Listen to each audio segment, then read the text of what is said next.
Hello, how are you? I want to read a very interesting article that was in the paper, and it goes like this. A 23-year-old Rapid City woman is being held without bond after allegedly assaulting a police officer who had arrested her for driving under the influence early Wednesday morning. Cherise A. Thurston, 23, was stopped about 6 a.m. and arrested for drunken driving. She was taken into custody, but authorities say when the officer arrived at the jail, she refused to get out of his patrol car. When officers tried to remove her from the car, Thurston reportedly kicked one of them in the face and spit at them. Thurston is being held in Pennington County Jail facing charges for driving under the influence, driving with a revoked license, no proof of insurance, possession of drug paraphernalia, unauthorized possession of a controlled substance, open container in a motor vehicle, aggravated assault on a law enforcement officer, and threatening an officer or his family. Now, clearly, Miss Thurston, along with many others, probably have a behavior management problem. That should be dealt with. I find that this occurs when people have an inbred aggressive anger issue. At 23 years old, this gal possibly could be rehabilitated, possibly could be helped. Sometime in my past, I was watching a documentary on the television, and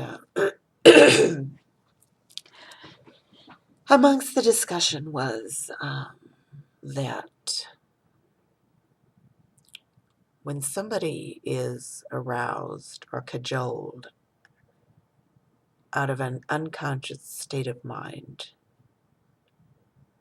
the first thing and the first impulse they have is to thrash out, to get violent, to behave belligerently. And of course, there's some deep underlying psychological issue as well. I just hope that Miss Thurston can receive the care and support she needs involving her major core issues.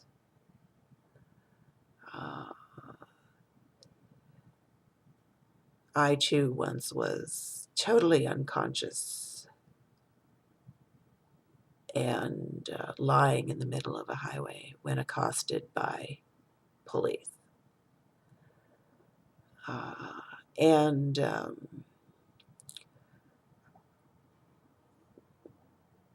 I reacted basically the same way because I was aroused or abruptly attacked. I'm going to use the word attacked because what person that's lying in the middle of a highway doesn't need to be taken to a hospital? And that did not happen.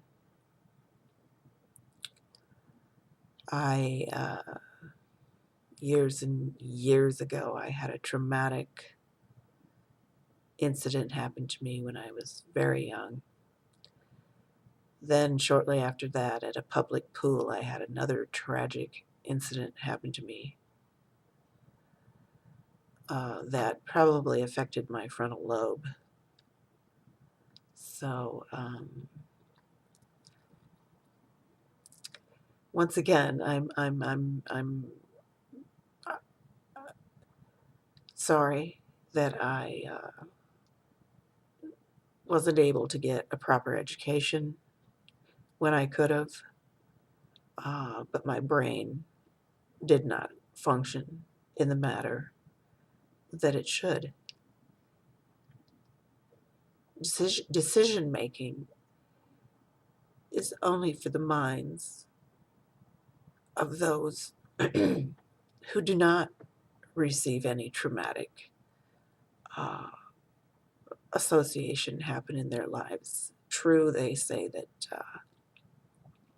and my ex-husband is a case of this, that it doesn't matter what type of environment you come from, you can wind up on the worst side of the law. Uh, and I strongly believe that they treat women differently than they do men once they are in the system. So women, I need to join the Now Coalition if that still exists, because this is true. Not only do they not make the same amount of money that a man does, this century is in the dark ages,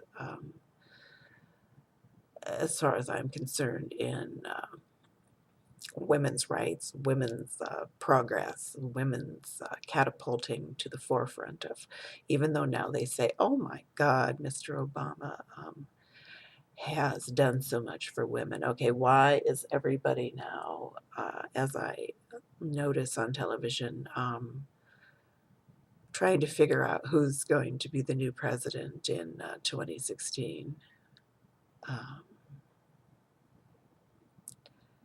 We wouldn't be in this mess without, had we voted for a woman president versus an African American president.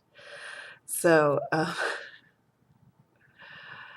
yeah, you know where I could go with this. Anyway, hi, Anne. You look marvelous. And so I'll end this with that. And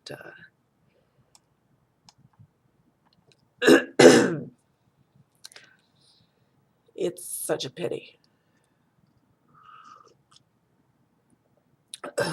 that the mental, they talk and talk and talk, and they do lip service to these issues, and then we have a shooting of 26 people dead, and they execute people like Ted Bundy when they should have studied the man's brain. I mean, we've got stupid and then they kill Dahmer in prison. That was totally uncalled for too. If science and the society truly wanted to get to the bottom of these mental health issues, they wouldn't kill the source. Thank you for watching.